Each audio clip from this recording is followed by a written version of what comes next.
warahmatullahi wabarakatuh. Perkenalkan, nama saya Rika Nuraini dari kelas Hukum 20A. Pada kesempatan video ini, saya akan menjelaskan tentang tata hukum Indonesia. Tata hukum Indonesia adalah suatu tatanan hukum yang berada di suatu negara, khususnya di negara Indonesia. Dan di dalamnya itu terdiri dari beberapa aturan yang harus dilakukan dan harus ditinggalkan, dan antara aturan-aturan satu dengan aturan-aturan yang lainnya itu saling berhubungan dan saling menetapkan. Nah, dalam tata hukum Indonesia ini juga ada beberapa poin. Nah, dalam poin tersebut ada beberapa perbedaan. Poin pertama itu adalah hukum pidana. Dalam bahasa Belanda, hukum pidana itu disebut strafrecht atau hukuman. Juga bisa diartikan hukum pidana adalah suatu penderitaan yang diberikan kepada seseorang yang telah terbukti bersalah. Nah, dalam hukum pidana ini ada beberapa pendapat. Salah satunya itu menurut C.S.T. Katzil. Nah, menurut beliau, hukum pidana itu adalah suatu pelanggaran-pelanggaran atau kejahatan-kejahatan yang terjadi kepada seseorang dan dapat merugikan orang lain. Itu adalah menurut C.S.T. Katzil. Nah, dalam pengertian tersebut, kita bisa artikan ada sebuah pelanggaran dan juga ada sebuah kejahatan tersebut. Contohnya itu seperti penganiayaan, pembunuhan, dan hukuman yang diberikan kepada pelakunya itu bisa dengan penjara mati, penjara seumur hidup, dan juga bisa dikenakan denda. Nah, undang-undang yang mengaturnya itu adalah pasal 104 sampai 488 KUHP.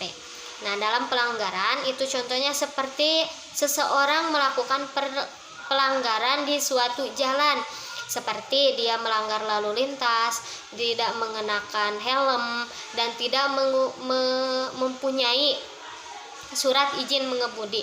Nah, itu disebut dengan pelanggaran. Yang kedua itu adalah hukum perdata. Hukum perdata menurut C.S.T. Katzil, hukum perdata itu adalah suatu hubungan hukum antara satu dengan yang lainnya, namun hanya menitik beratkan kepada perseorangan. Dalam yang dimaksud adalah kepentingan perseorangan.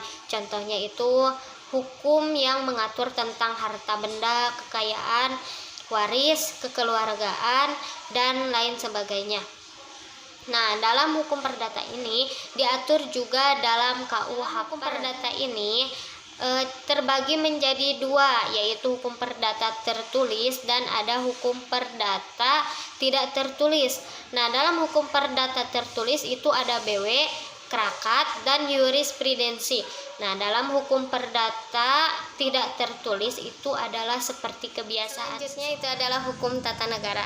Hukum tata negara adalah suatu peraturan hukum yang berada di dalam suatu organisasi negara, perlengkapan dan alat yang berada di suatu negara dalam garis vertikal dan horizontal. Juga menentukan kedudukan warga negara dan asas-asas. Selanjutnya itu adalah hukum administrasi negara. Menurut Van Vollenhoven, hukum administrasi negara itu adalah keseluruhan yang mengikat alat-alat perlengkapan suatu negara. Nah, baik itu secara rendah ataupun secara besar. Nah, setelah alat-alat negara tersebut itu akan menggunakan kewenangan-kewenangan ketenagakerjaan. Dalam bahasa Inggris, hukum administrasi negara itu disebut dengan administrasi law.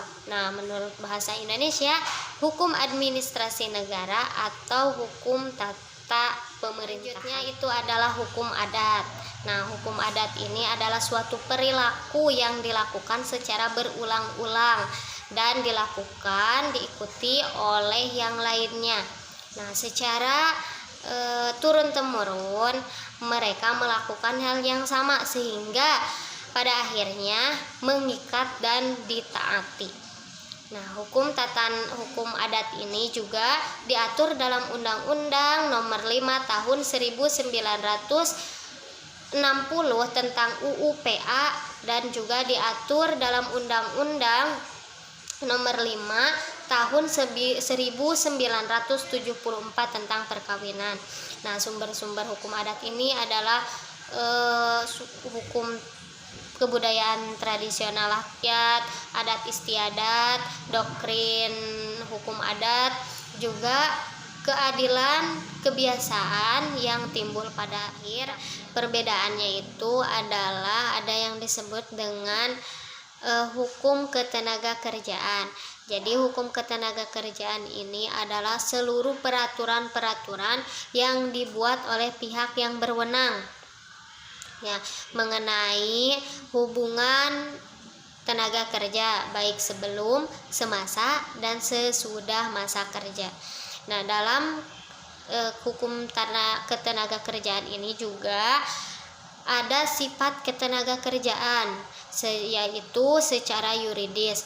Nah, dalam secara yuridis ini mempunyai sifat itu bebas, karena dalam prinsip negara kita itu tidak seorang pun dapat diperbudak. Ada juga yang disebut dengan secara sosiologis, yaitu tidak bebas karena pengusaha itu yang membuat syarat-syarat kerja. Mungkin itu penjelasan yang dapat saya sampaikan. Terima kasih. Wassalamualaikum warahmatullahi wabarakatuh.